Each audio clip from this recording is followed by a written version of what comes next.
And they have taken their doctors of the law and their monks for lords besides God, and the Messiah, son of Mary, and they were commanded that they should serve one God only. There is no God but He. Far from His glory be what they set up with Him. This is in the 9th chapter of the Quran, verse 31, and this is talking about people who came before us, in this instance Christians, who have taken their priests, their scholars, as lords besides God, right? So they unconditionally believe and follow what their scholars have told them, and they have taken the Messiah, Prophet Jesus, peace be upon him, as God, and God says that this is an error, obviously. So with this introduction, I would like to talk a little bit about religious scholarship and what it looks like from people looking from the outside in, like me, reverts like me. If you haven't been raised in this system, it can be very difficult to accept the very idea that particular scholars are always right, especially when these beliefs that they espouse seem to contradict the Quran. And especially when you notice how many sects there are. So you start to question things and you start to research things historically to see how all this developed.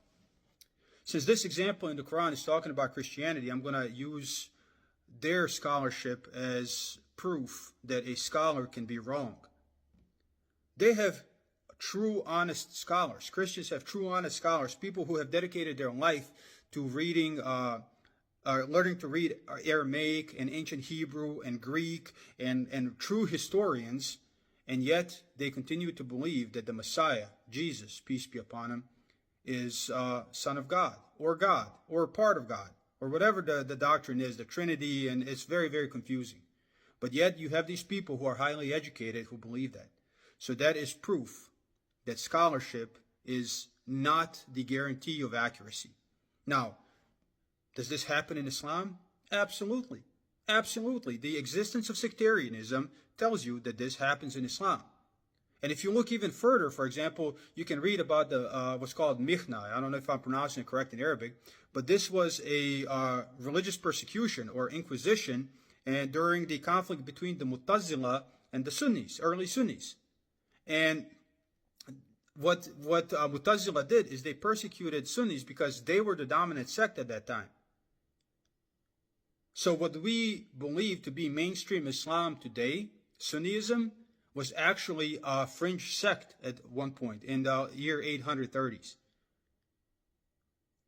So when you are talking about scholarship, what you also have to understand is that whatever sect becomes victorious, and Sunnis became victorious against the Mu'tazila due to Emperor Mutawakkil, who reversed this idea of inquisition, basically religious persecution, for the benefit of the Mu'tazila ideas in 851. When that happens and you have government involvement and government censorship, what you have is an idea that can no longer change. That doesn't guarantee that it's accurate. Like, for example, with the Trinity, when the Constantine convened the Council of Nicaea, and they came to the decision that the Trinity was the right thing to believe in, and then that was enforced through government censorship and government force, that doesn't mean the right idea won. Same thing that happened with Emperor Mutawakkil. It doesn't mean that the right idea won. And then even downstream, you have fracturing into smaller and smaller sects, and you have plenty of those. Then you have the major fissures like Protestantism, Catholicism, and Orthodoxy in Christianity, and you have Sunnism and Shiism, and then smaller sects like Deobandi and Salafi and Baralawi and a bunch of others. Sufi, right? So you have all these ideas that all have their own scholars. And to become a scholar, this is what you have to understand. This is the most important part. To become a scholar in any of those streams of thought, you have to absolutely subscribe to those streams of thought. You can't disagree because you're not going to get a pulpit. You're not going to get a degree. If you say, well, this isn't right in this scholarship, like a mainstream idea in a particular sect, you can't be a part of that sect. You can't be a part of that scholarship. So when you are someone looking from the outside in like me, you learn to doubt all scholarship. Now, all due respect to the scholars who have learned these languages, who have really worked hard to go through a lot of these sources, I still think that there is a problem with the nature of religious education itself in a milieu of sectarianism. Yes, you have applied yourself. Yes, you have put in time. Yes, you have learned these things, but what you have learned is a stream of thought that others disagree with. So when a person like me, a revert, who did not grow up in that, when we read verses like this from the Quran, we get to start to thinking, who's right, who's wrong. And when you do all this research and you understand that once an error enters, by force or otherwise, like I said, like with Trinity, or what happened with the battle between the Sunnis and Mu'tazila, or Sunnis or Shias, it doesn't matter where the error enters or who you consider is an error. When that error enters into religious education, you cannot take it out anymore, because that error becomes religion itself, and all of the scholarship is geared toward preserving that error. So you have to doubt. So what is a person like us to do? The first thing, you have to learn the Quran, and you have to understand that what the Quran says is the verses that are muhkamatum. In Arabic, that means clear, basically. That they are the mother of the book. This is what God says in the Quran. They are the basis of the book, and that is what is important.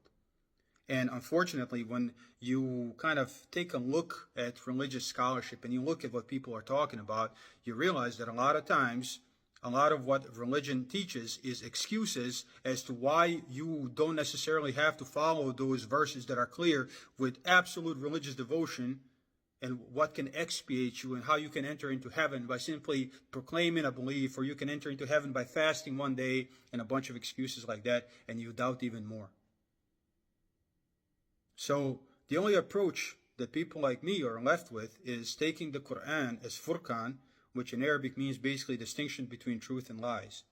So what happens a lot of times with reverts is we don't venture into any kind of sectarianism, but we become isolated on our own island because of all the research we've done and all the political strife and religious strife that we have learned about and read about.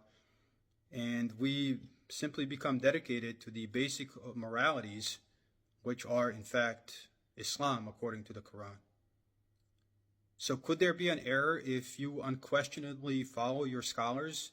Well, yes, but the Quran tells you that there is a possibility of error there because Christians did it. And whatever sect you disagree with, you know they did it.